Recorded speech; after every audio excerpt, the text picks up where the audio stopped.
ingin pancarkan. Mari buka dulu Amsal 4. Firman Tuhan ini sepertinya semua hafal deh. Amsal pasal 4 ayat yang ke-23. Jagalah hatimu dengan segala kewaspadaan, karena dari situlah terpancar kehidupan. Jagalah hatimu dengan segala kewaspadaan, karena dari sanalah terpancar kehidupan. Kenapa kita harus jaga hati? Halo? Jagalah hatimu dengan segala kewaspadaan. Ternyata hati kita ini merupakan sebuah sumber kehidupannya kita. Amin. Kehidupan apa yang kita ingin pancarkan dari hidup kita, kita harus waspada dengan hati kita. Hati ini di dalam Yeremia dia berkata, hati ini licik, lebih licik dari segala hal. Kita dapat menutupi segala sesuatu tuh karena hati kita tuh licik. Karena itu betapa pentingnya kehidupan seperti apa yang ingin kita pancarkan dalam hidup kita. Mari kita waspada dengan hati kita. Amin. Amin. Jaga hatimu baik-baik. Firman Allah berkata, bukan jaga hati orang lain. Terkadang kita terlalu sibuk dengan menjaga hati orang lain. Kita lupa bahwa hati kita lah yang harus kita jaga baik-baik, bukan orang lain. Kenapa? Hati orang lain milik dia, dengan Tuhan dia berhadapan. Amin. Amin. Karena itu mari kita jaga hati kita waspada, bukan hati orang lain. Di dalamnya itu hati ini licik, lebih licik dari segala sesuatu. Sehingga terkadang konflik itu timbul. Kalau di dalam Yakobus berkata, kamu marah, kamu begini, kamu begitu, karena apa yang diinginkan oleh hati kamu, kamu tidak capai, sehingga kamu marah. Nah, ternyata sumbernya juga letaknya di hati. Keinginan apa yang ada pada kita yang tidak kita capai, kita marah dengan situasi yang ada. Artinya gini, terkadang kita suka memaksakan kehendak kita atas orang lain. Saya yang benar, sana yang benar, semua benar. Siapa yang di sini yang tidak benar? Kita semua dibenarkan di dalam Kristus Yesus. Amin. Amin. Berarti di mata Allah kita semua adalah orang-orang yang telah dibenarkan oleh karena Kristus. Oleh karena itu jangan berkata aku yang lebih benar. Maaf, saya seorang hamba Tuhan yang tidak pernah berkata saya benar. Semua anak-anak Allah benar di mata Allah. Amin. Hanya ada mungkin yang belum pengertian, belum mengerti lebih, ada yang mengerti sedikit, ada yang mengerti banyak. Ada yang keinginannya begini, ada semua baik sebenarnya. Tetapi kalau kita telah memaksakan kehendak kita atas orang lain, maaf, itu di dalamnya hati diperiksa dulu. Why? Kenapa? Karena itu mari jemaat, pada saat saya menemukan firman Tuhan ini, saya selalu berkata, saya bilang, Tuhan, saya baca Amsal 4 ini 23 mungkin udah ribuan kali. Karena Amsal 4 ayat 23 ini menjadi favorit setiap orang. Jagalah hatimu dengan segala kewaspadaan, karena dari sanalah terpancar kehidupan. Pada saat saya membaca itu, Roh Kudus langsung bertanya kepada saya, anakku, kehidupan seperti apa yang engkau ingin pancarkan? Saya kaget. Iya ya, saya baca ribuan kali. Pada saat dia bertanya seperti itu kepada saya, anakku, kehidupan macam apa yang engkau ingin pancarkan dari hatimu? Itu yang menentukan. Saya kaget. Tuhan, begitu banyak ya keinginan A, B, C, D, Z ini. Keinginanmu kah atau keinginanku? Jemaat dikasih Tuhan, saya pada saat saya menemukan hal ini, saya berkata kepada Tuhan, Tuhan, memang betapa sulitnya bagi kami menjaga hati kami, Tuhan. Karena kenapa? Di dalam banyak perkara, banyak hal yang saat setiap orang ingin melakukan sesuatu untuk Tuhan, betul? Siapa di sini tidak ingin melakukan sesuatu untuk Tuhan? Semua ingin melakukan sesuatu untuk Tuhan. Tetapi apakah apakah itu kehendak Allah atau kehendak kita? Ini harus tipis sekali perbedaannya.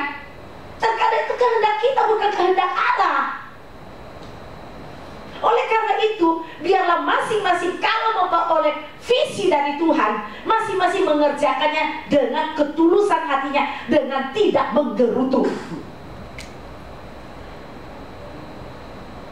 Tahu gak bangsa Israel terbuang karena apa? Sungut-sungutnya kan? Visi datang dari Tuhan. Musa diberi visi untuk membawa mereka masuk ke tanah Kanaan. Di sepanjang jalan banyak persoalan gak? Berarti setiap perjalanan kita menuju ke tanah Kanaan itu banyak persoalan. Tetapi apa yang terjadi? Kalau engkau menggerutu, berarti engkau tidak pernah puas dengan Allah.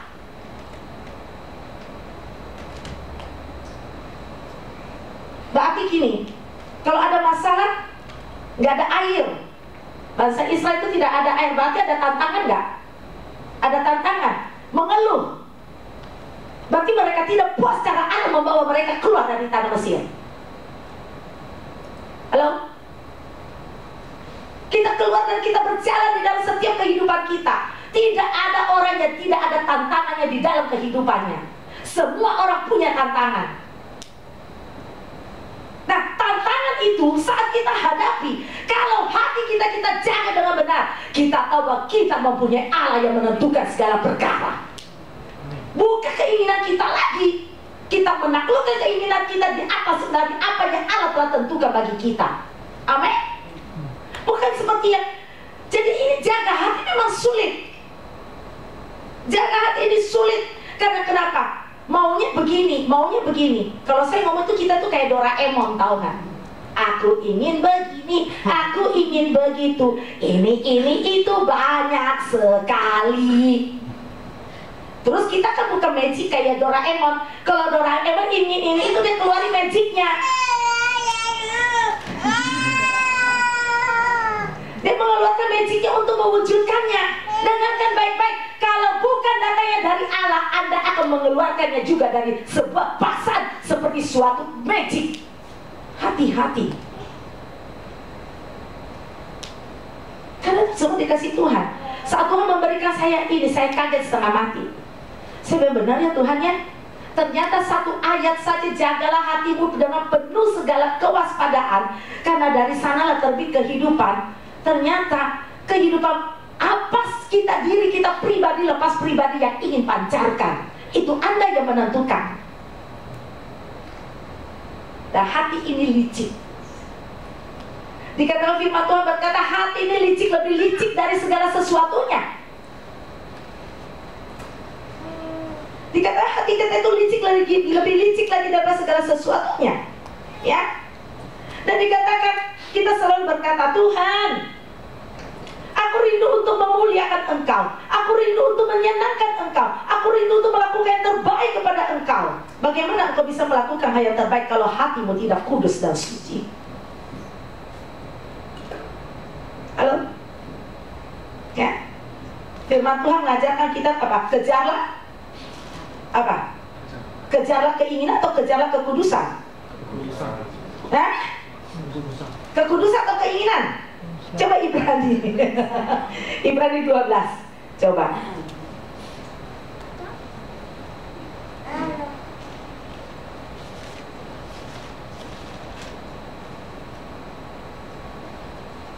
Ya. Ibrani 12:14. Saya rindu semuanya yang baca. Sudah dapat? Amin? Yes. 2, 3. Berusahalah hidup damai dengan semua orang dan kejarlah kekudusan, sebab tanpa kekudusan tidak seorang pun akan melihat Tuhan. Amin. Amin. Berusahalah hidup damai. Bagaimana mau damai kalau hatinya nggak damai? Halo. Berusahalah hidup damai dengan semua orang dan kejarlah kekudusan. Bagaimana kita bisa damai dengan orang lain kalau hatimu sendiri aja kamu tidak jaga baik-baik? Hati sendiri aja kita tidak jaga baik-baik. Kita tidak hidup damai dengan orang lain. Kenapa? Kita merasa kita lebih dari orang lain, kita maunya lebih dari orang lain. Kita tidak bisa. Segala sesuatu percaya Allah turut bekerja dalam segala perkara mendatangkan kebaikan. Dan setiap orang Allah berencana, Allah melakukannya melalui pribadi orang itu masing-masing, bagaimana Allah membentuk dia. Betul? Ya, jangan bilang Allah membentuk semua jemaat di tempat ini seperti gelas seperti ini. Tidak. Ada yang seperti gelas, ada yang seperti botol, ada yang seperti kendi. Itulah tangan Tuhan yang membentuk. Karena berdasarkan dengan latar belakang orang itulah bagaimana Allah membentuk orang itu. Tidak akan sama. Anak aja kagak sama. Haleluya. Yang punya anak yang banyak siapa nih? 2, 3. Ada yang 4 gak? Oh, saya yang 3 soalnya. Ya, punya 3 anak, 3 karakter, lahir dari satu bapak, satu ibu, satu rahim. Tidak ada yang sama dengan 3 anak. Wajahnya kagak sama. Pribadi pun beda. Jangan saya membentuk Kalista, Fani, dan Vina dengan pola yang sama. Mereka berbeda. Karena Allah memang menciptakan mereka berbeda. Karena itu pembentukan kepada anak pun berbeda. Jangan kita datang ke hadapan Tuhan itu semua harus sama. Saya tidak pernah mengajak hal itu di tengah-tengah kalian. Allah mempunyai cara sendiri membentuk Wisin, membentuk Ria, membentuk Torkis, membentuk Yani, membentuk Bud. Semua Tuhan punya cara. Melalui persoalan demi persoalan lah Tuhan membentuk Anda. Tanpa persoalan bagaimana engkau tahu Tuhan itu ada. Tanpa persoalan bagaimana engkau tahu bahwa segala sesuatu itu mendatangkan kebaikan. Kalau enggak akan keluar semua keluhan demi keluhan. Kita ribut, kok begini terus ya. Dengarkan baik-baik. Firman Allah di dalam Mazmur 23 berkata apa? Ya. Sekalipun ku berjalan dalam lembah, namun tanganmu selalu. Berarti ada orang, ada saatnya Raja Daud aja dibawa ke keadaan di padang rumput, keadaan di lembah. Tetapi yang satu yang dia tahu, bahwa tongkat dan gada Allah ada menyertai dia. Itu yang harus menjadi pegangan kita. Bukan melihat persoalan semua ciut, semua takut. Iya, semua gentar porak-poranda. Tuhan ada di mana? Kalau hati kalian seperti itu, kehidupan macam apa yang kau pancarkan? Apakah kau pancarkan kalau adalah anak seorang anak yang beriman kepada Kristus? Kalau melalui sedikit persoalannya dia pada keok. Haleluya. Engkau yang izinkan persoalan naik di kepalamu. Engkau yang izinkan roh jahat itu mengerjai engkau. Padahal di dalam Kristus kita adalah anak-anak Allah yang mempunyai otoritas. Kenapa nggak pernah pakai? Saya tuh aneh. Katanya iman, katanya kuat, katanya firman. Kita pakai firman. Firman itu apa? Firman itu apa? Tolong jemaat. Firman itu apa? Firman itu Allah. Firman itu juga apa? Pedang. Nah, pedang itu dipakai untuk dikantongin. Pernah nggak pedang dikantonginya kegagah-gagahan doang? Begitu dicabut pedangnya putul lagi. Halo, orang Kristen semua berbicara tentang peperangan, tapi pedangnya tidak pernah diayunkan, yaitu pedang kebenaran firman. Begitu dicabut tuh pedangnya udah pada tumpul karena nggak pada keasah. Nyimpen aja kegagah-gagahan. Gue nih orang Kristen, tahu nggak? Gue nih orang Kristen. Gue nih orang Kristen, ada pedang nih.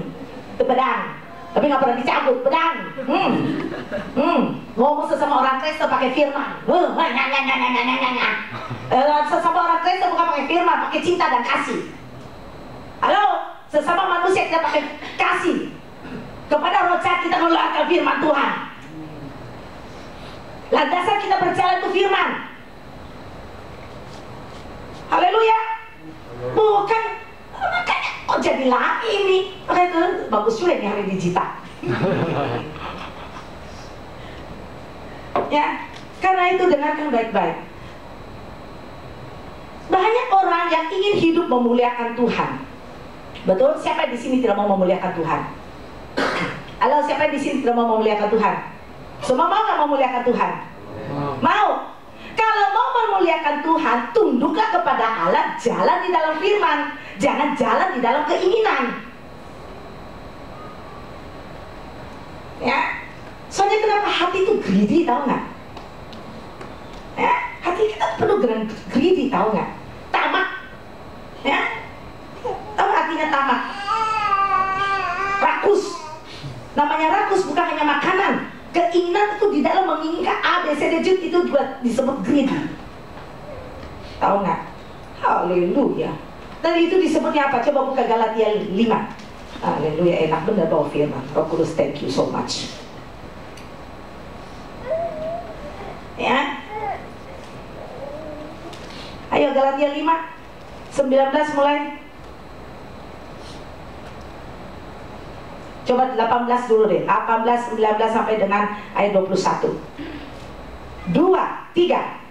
Akan tetapi jikalau kamu memberi dirimu dipimpin oleh Roh, maka kamu tidak akan hidup di bawah hukum Taurat.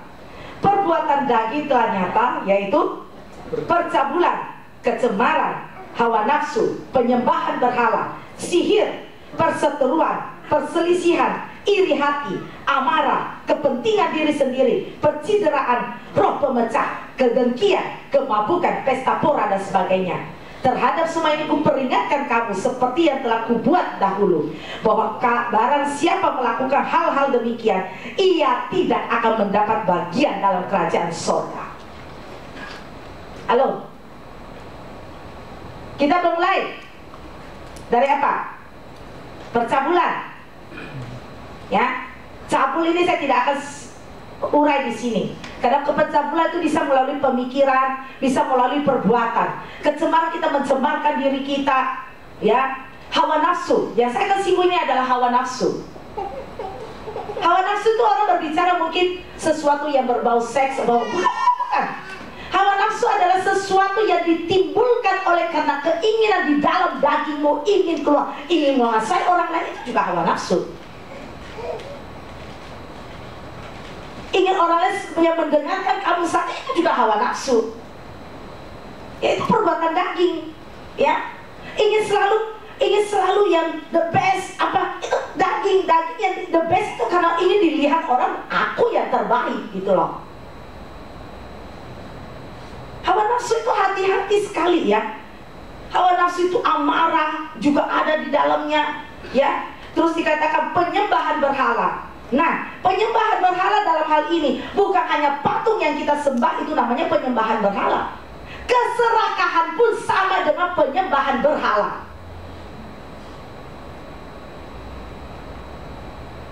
Orang yang serakah, Alkitab berbicara bahwa itu pun penyembahan berhala di hadapan Allah.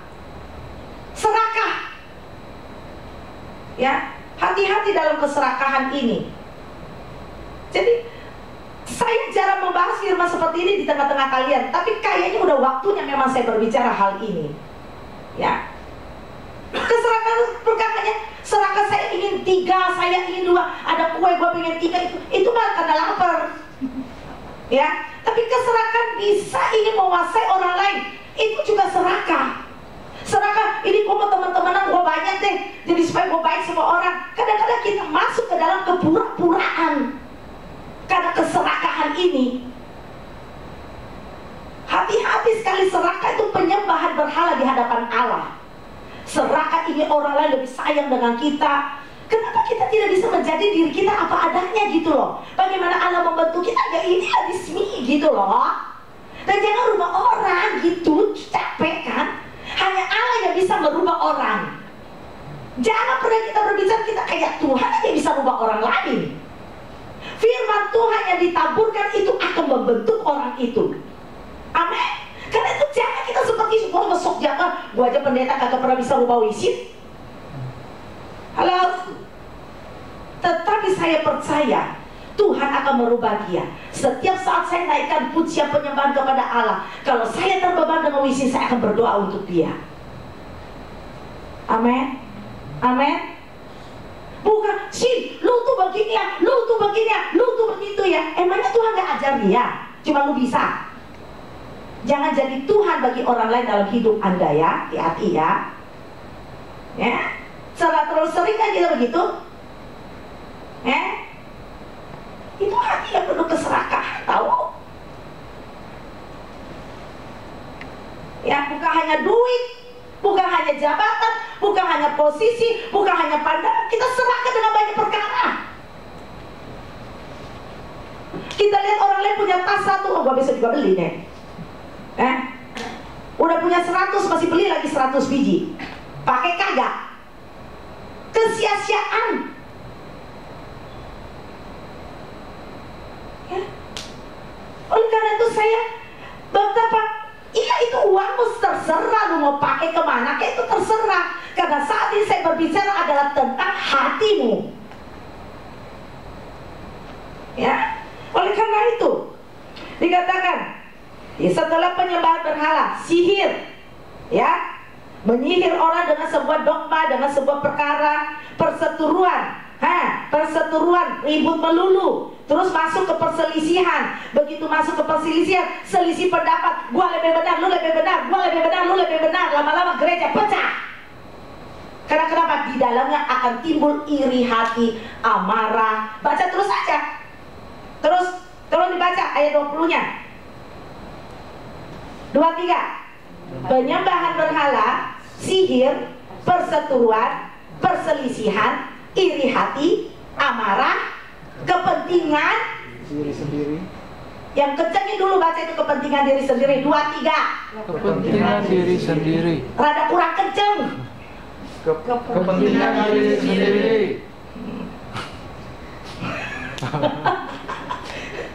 Soalnya kenapa? Kita selalu berpikir gua lebih penting dari orang lain. Pendapat gua lebih penting dari orang lain. Emangnya orang lain kagak penting, cuma ente doang. Halo? Orang yang hidup di dalam Roh Kudus, dia mengerti, dia punya pengendalian diri, dia mengerti setiap persoalan mendatangkan kebaikan, dia akan sabar terhadap yang lain, dia akan mengasihi dan mendengarkan pendapat orang lain.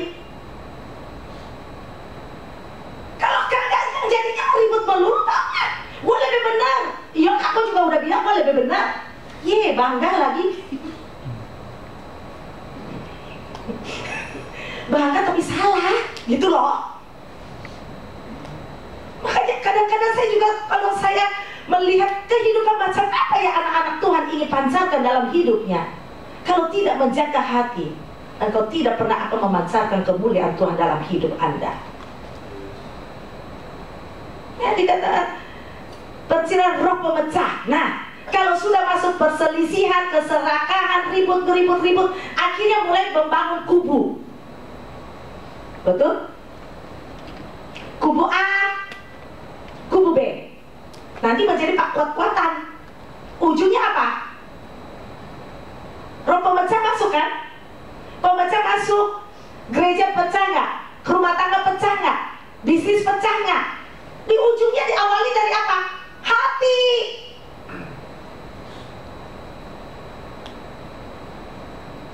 Ya kok gua maunya kan begini, ya gua juga maunya begini. Memang banyak mau, gitu loh. Tapi hati ini mesti dijaga, benar nggak ini datang dari Tuhan? Jangan-jangan. Nah, ini ada orang ngomong gini, Ibu Mary, kan kita tuh harus punya visi. Apa itu visi? Visi itu datangnya dari apa? Halo, visi itu datangnya dari apa? Visi itu datangnya dari apa? Vision kan? Vision dulu baru visi. Sudah dapat vision belum dari Tuhan? Belum ada vision, maunya visi. Nah, visi itu pasti semua orang akan keluar visi masing-masing. Nah, visi itu apa? Oh, kalau saya pengen gereja gede, visi oke, gereja gede. Tapi ingat, visi dan ambisi itu beda tipis. Jangan-jangan itu ambisi gua. Betul, gereja besar Tuhan senang, tapi jangan disertai dengan sebuah ambisi. Kalau namanya ambisi udah masuk dengan segala cara akan ditempuh supaya itu terjadi. Itu ambisi. Jadi visi itu harus dapat vision dulu dari Tuhan. Kalau vision dari Tuhan engkau kerjakan dengan sepenuh hatimu, jalan itu akan terbuka karena Allah yang berencana. Jadi cara ambisi kita yang kita tanamkan pakai firman lagi bahaya. Kita boleh bekerja menjangkau jiwa, silakan lakukan dengan cara yang benar. Memang kita harus menjangkau jiwa, itu tugas setiap anak-anak Allah. Ketemu orang Injil itu harus.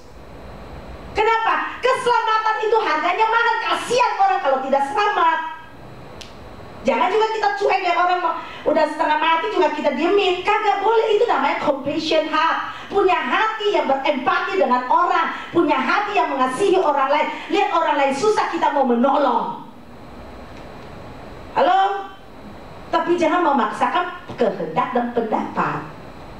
Karena kita harus tahu, keselamatan itu datangnya dari Allah. Biarlah Allah yang memanggil, Allah yang menentukan. Bagian kita kerjakan aja dengan cara yang benar. Mengasihi, injili, doain, bantu dia. Itu benar. Gereja itu baru akan menjadi besar kalau di dalamnya penuh hati yang seperti itu.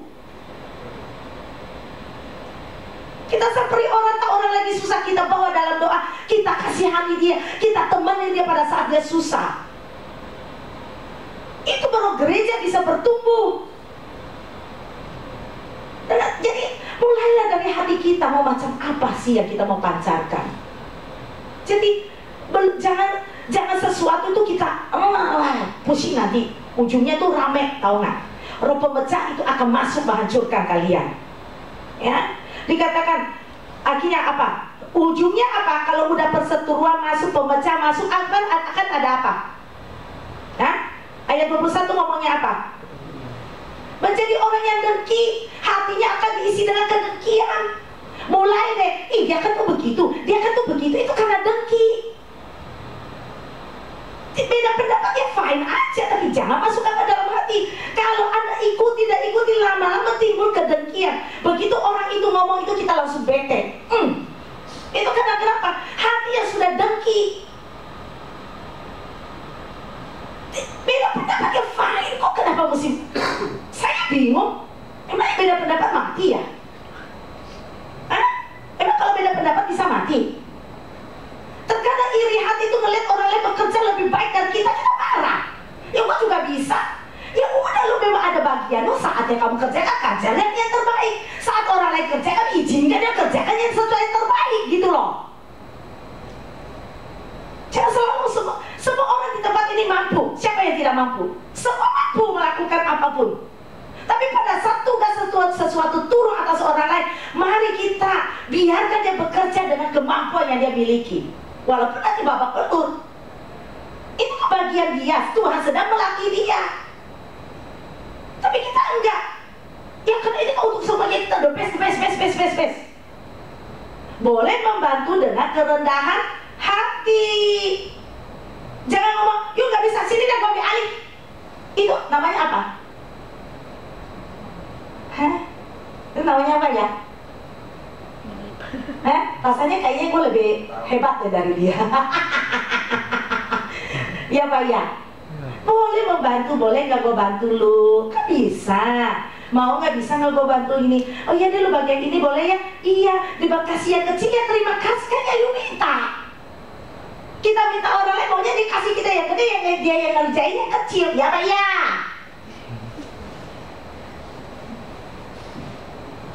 Nah ini kehidupan seperti apa yang kau ingin pancarkan itu, jaga hati baik-baik. Makanya orang Kristen terkadang di luar itu mengecewakan. Orang lain ngelihat orang Kristen itu takut. Karena kenapa? Buah-buah roh itu tidak pernah terpancar dari kehidupannya. Yang ada itu kita kerjakan dengan buah roh yang ada pada kita. Buah roh pertama itu apa sih? Kasih. Kasih ini kita lihat wajah orang kan?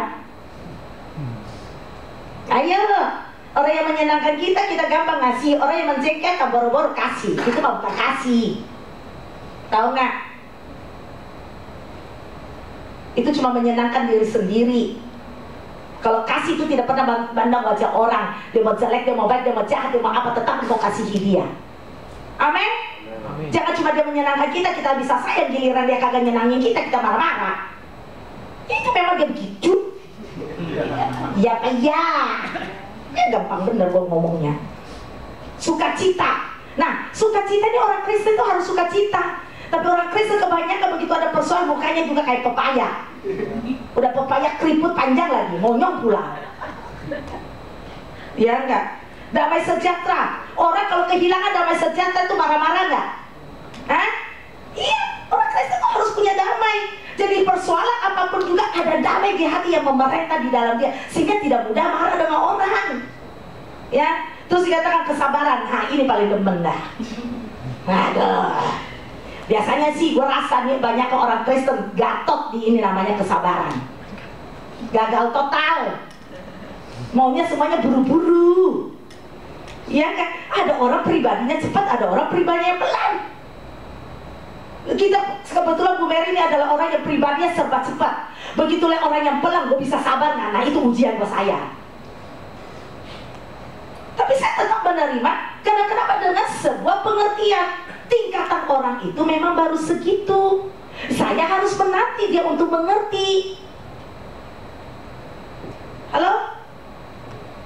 Ada orang kan cepat belajar, ada orang lambat belajar kan? Coba yang anak yang lambat belajar, maknya pasti stres. Ya Pak ya? Kenapa? Maunya kan kenapa kok kamu kok kayak tidak kayak Koko? Kenapa kok kamu tidak kayak Cici? Cici kan cepat belajarnya. Dengarkan baik-baik. Dengan begitu Anda telah menanamkan perbedaan di antara anak. Dengan begitu Anda telah memberitahu anak Anda bahwa Anda itu bodoh, tidak seperti Koko yang pintar. Ya Pak ya? Yes. Jangan pernah membandingkannya, karena setiap anak dia punya pribadi sendiri. Nah itulah orang tua dilatih kesabarannya. Zaman sekarang orang tua paling gampang. Saya hire people. Supaya dia jangan marah-marah, dia suruh orang lain aja. Ya udah, ya dah. 1 dikali 1 sama dengan 10 mami. Salah nak, 1 dikali 1 1. Iya mami. Besok ditanya 1 kali 1 10 mami.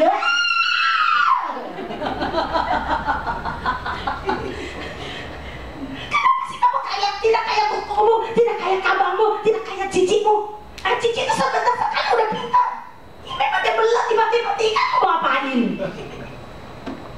Bukan berarti dia bodoh, mungkin cicinya di dalam pengertian susah, tapi dia pintar.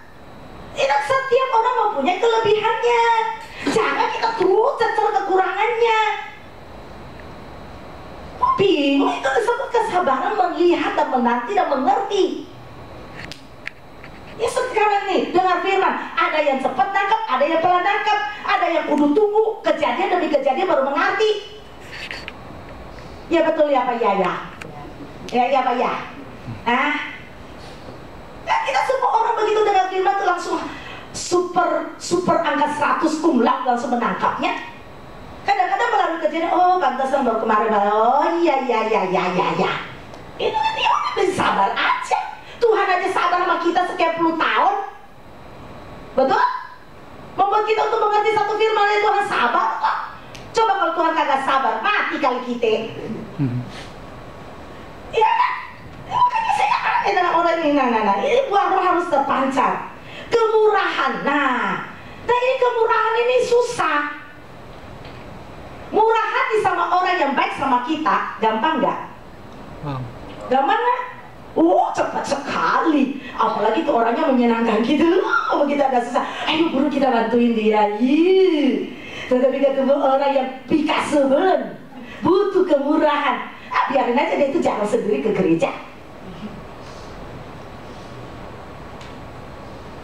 Iya, dia bukan jemaat kita. Mulai kita mengeluarkan segala excuse.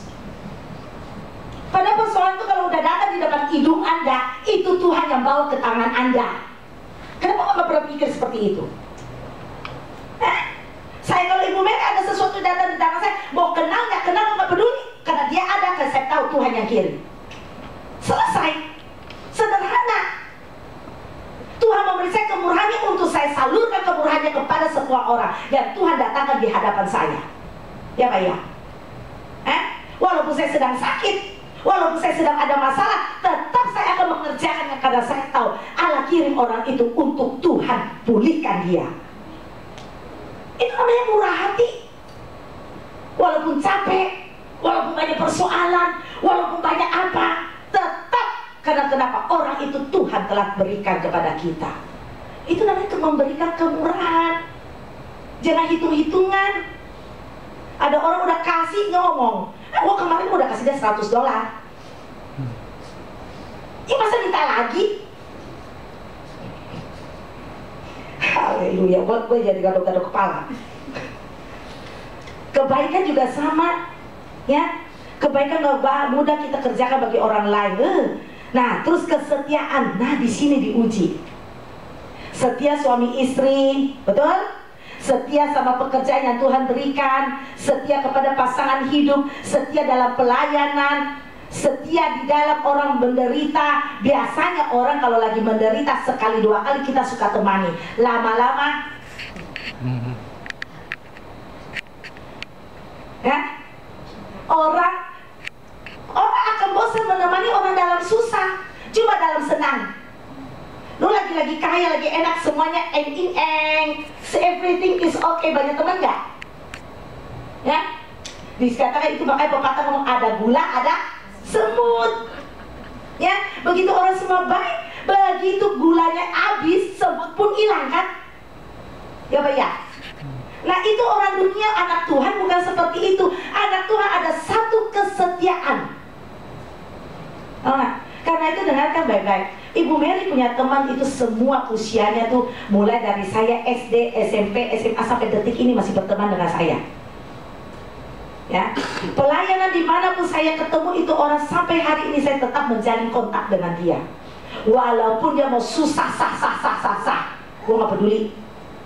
Itu namanya kesetiaan kita. Ukurannya apa yang kita lakukan, bukan Allah lakukan punya. Karena bagian Allah dia pasti setia. Amin. Bagian Allah dia pasti setia kan? Setia menanti kita, setia menanti kita, setia menanti kita untuk mengerti, setia menemani kita. Itu bagian Allah. Tapi bagian kita setia itu, haleluya.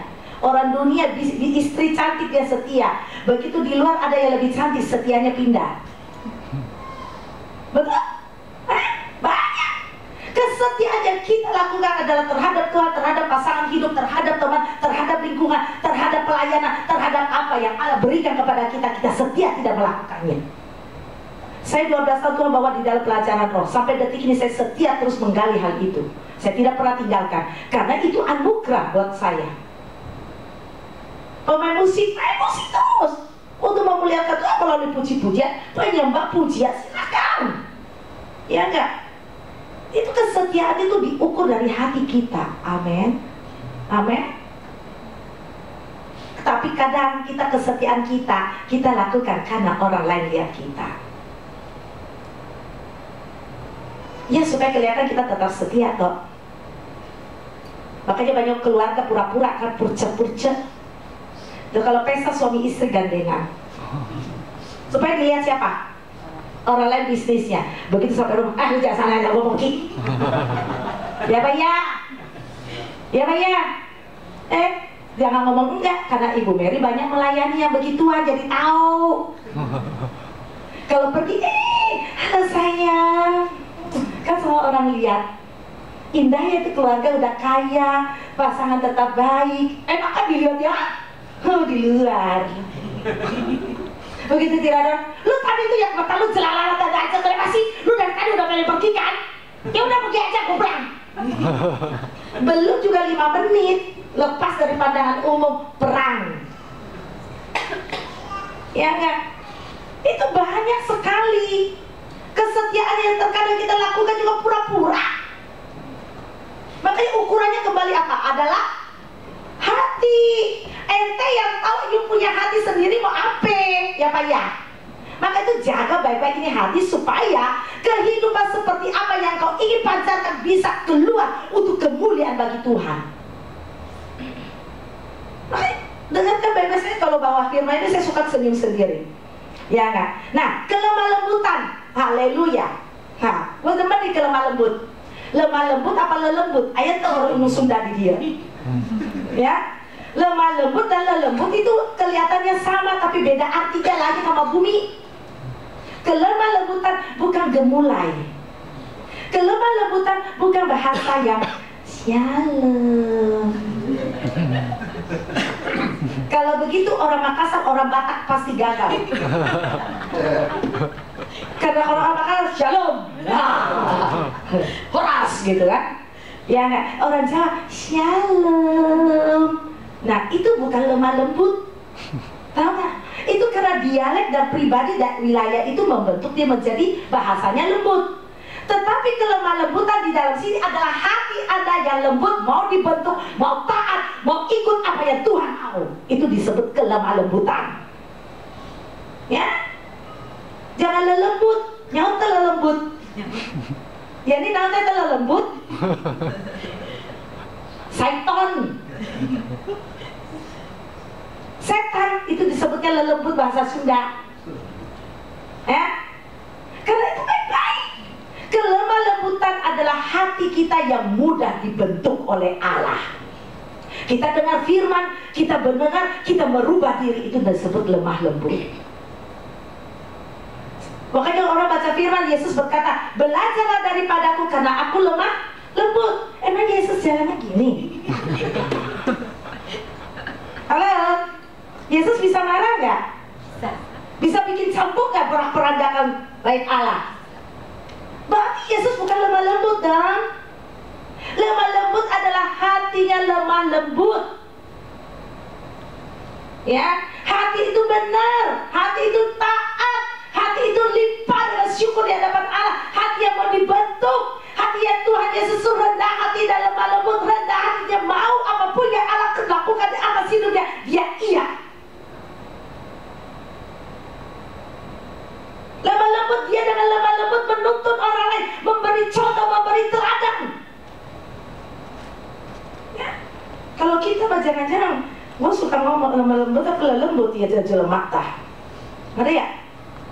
Ini orang lemah lembut apa lembut? Makanya lemah lembut jangan dibuat-buat nanti jadi lelembut. Lemah lembut itu bukan bahasa yang halus. Bahasa memang betul kita harus pelajari ketata sopanan pergaulan. Betul? Itu kan sekolah juga diajarin, Pak. Shake hand, ngapain lu suruh anak lu shake hand? Ayo coba, orang tua, kenapa suruh anaknya dari kecil belajar shake hand sama orang? Ayo, untuk apa? Sopan kan? Sopan santun kan? Supaya dia tahu ini lebih tua, ini lebih muda kan? Betul? Itu kan tata sopan. Berbahasa dan secara umum juga perlu. Karena kenapa? Itu sopan satu attitude. Karena kita juga dinilai secara attitude kita. Gitu. Tetapi lemah lembut itu hati Anda yang lemah lembut, bukan sikap Anda.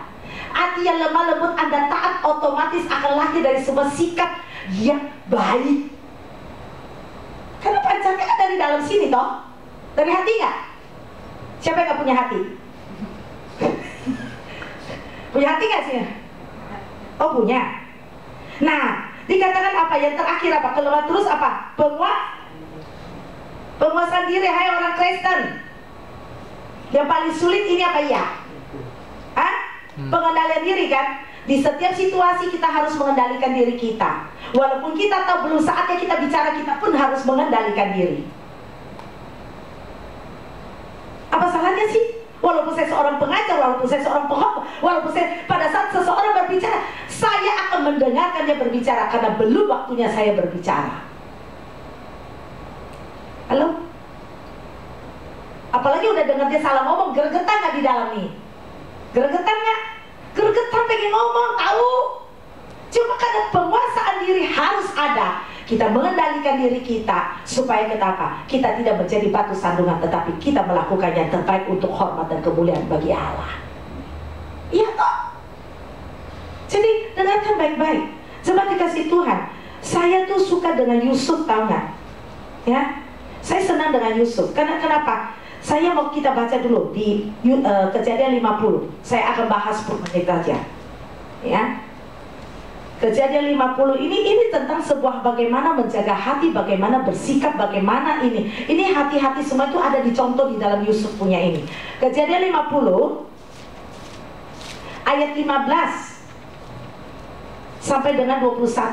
Ini apa yang tadi kita bahas tentang kedagingan semua ada di dalam sini. Dan apa yang kita bahas tentang roh juga ada di sini. Ya, Kejadian 50 ayat 15 sampai dengan 21. Sudah dapat? Saya baca 15, Anda 16 ya, kita gantian, oke? Judul yang diberikan Lembaga Alkitab Indonesia, Yusuf menghibur hati saudara-saudaranya.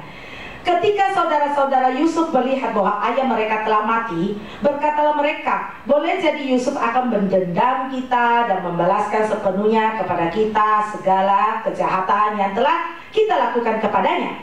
Sebab itu mereka menyuruh menyampaikan pesan ini kepada Yusuf. Sebelum ayah mati, ia telah berpesan.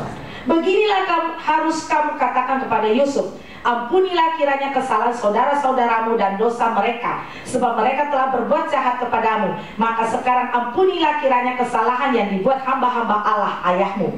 Lalu menangislah Yusuf ketika orang berkata demikian kepadanya. Juga saudara-saudaranya datang sendiri dan sujud di depannya, serta berkata, kami datang untuk menjadi budak. Tetapi Yusuf berkata kepada mereka, janganlah takut, sebab aku inikah pengganti Allah? Memang kamu telah memperkarakan yang jahat terhadap aku, tetapi Allah telah memperkarakannya untuk kebaikan, dengan maksud melakukan seperti yang terjadi sekarang ini, yaitu memelihara hidup suatu bangsa yang besar. 23. Jadi janganlah takut, aku akan menanggung makanmu dan makan anak-anakmu juga. Demikianlah ia menghibur mereka dan menyenangkan hati mereka dengan perkataannya. Ada yang bisa tahu nggak? Apa yang telah kita baca? Anda bisa lihat nggak hati saudara-saudara Yusuf? Bisa lihat nggak?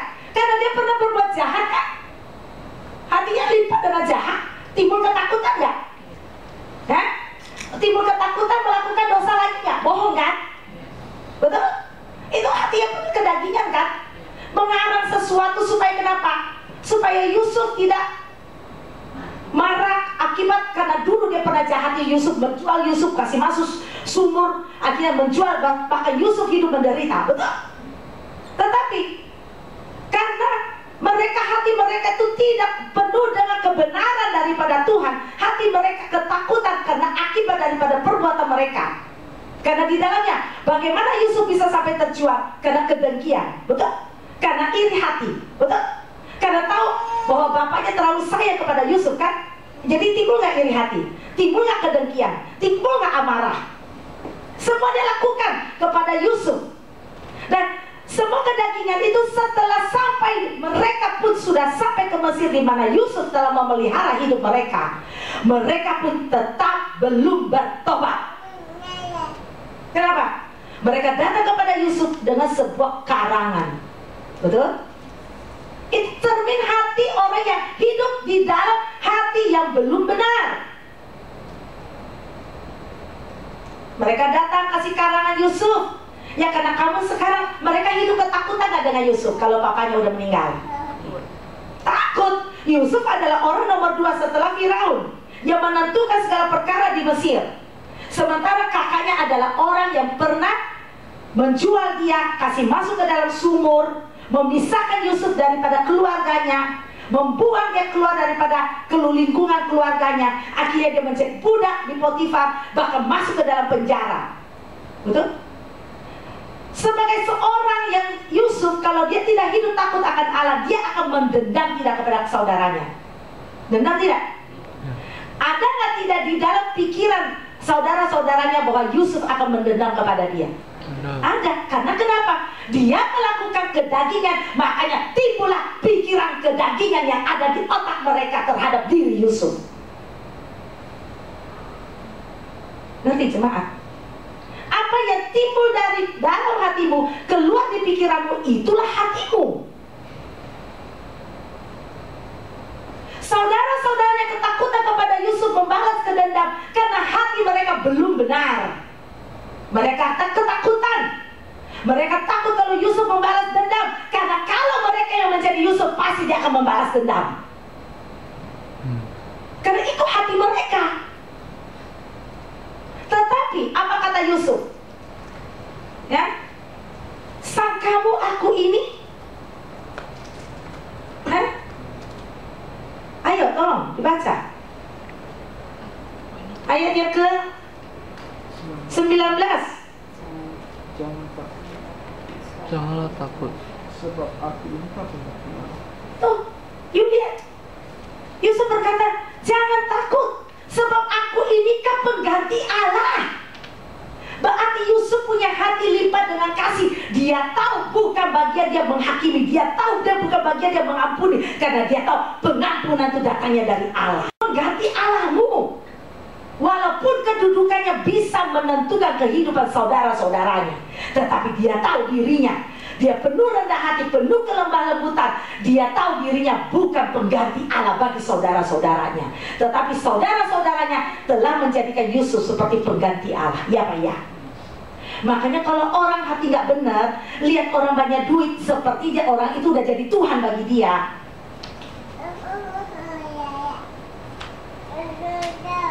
Halo?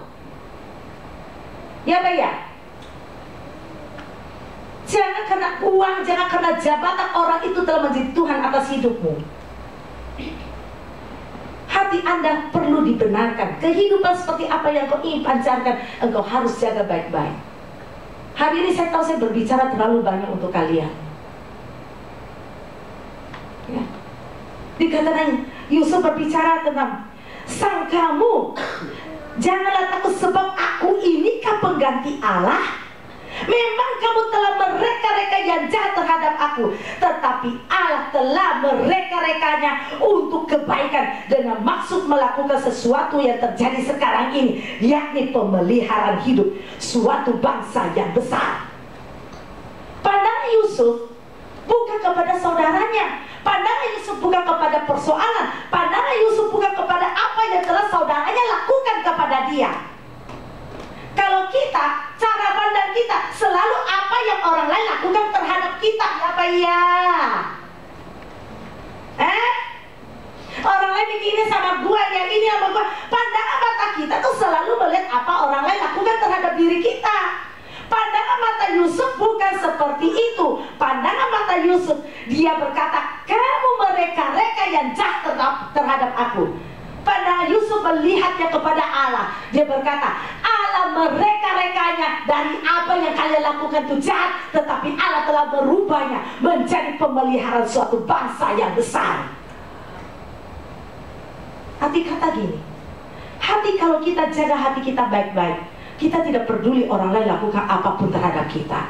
Pandangan mata kita tetap kepada Tuhan, karena apapun yang jahat-jahat dari orang lain, Allah akan menjadikannya baik untuk hidupmu.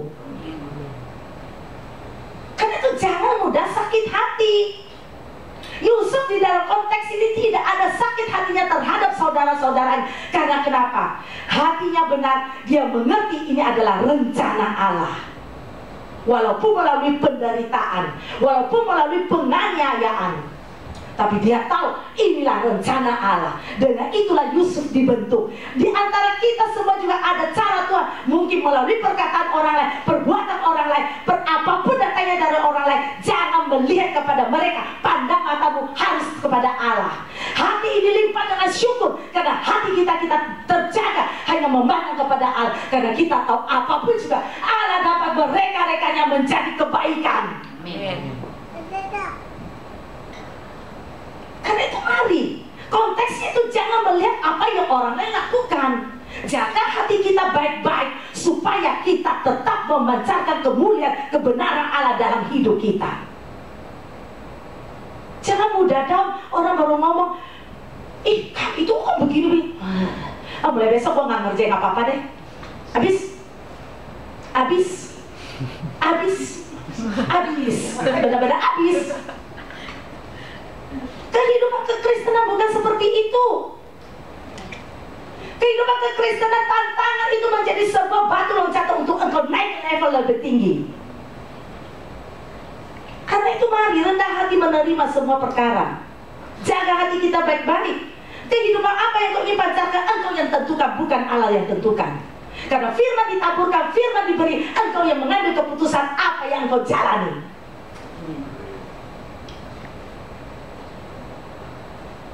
Makanya jangan, surga tuh nggak ada gandengan tangan.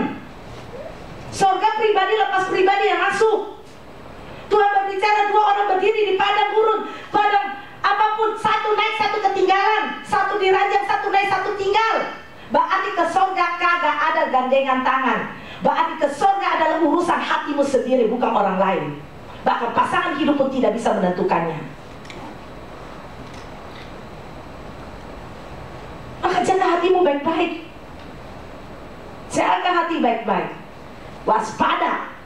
Karena bagaimana Anda mau memanfaatkan kehidupan apa, hati Anda yang menentukannya. Amin. Amin. Lihat, Yusuf adalah sebuah contoh yang luar biasa di dalam Alkitab. Saudaranya perjalanan hidupnya 13 tahun setelah dia dijual ke Potifar, masuk penjara. Bahkan di dalam penjara menolong orang lain, orang yang ditolong pun lupa pula sama dia. Ya Pak ya? Betul?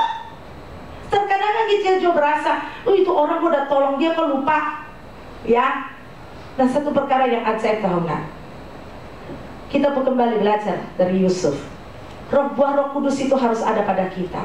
Kedagingan itu harus dibuang. Jaga hati kita baik-baik. Ya. Kehidupan seperti apa yang kau ingin pancarkan, Anda yang menentukannya dengan kebenaran firman yang menyertai engkau. Haleluya. Amin.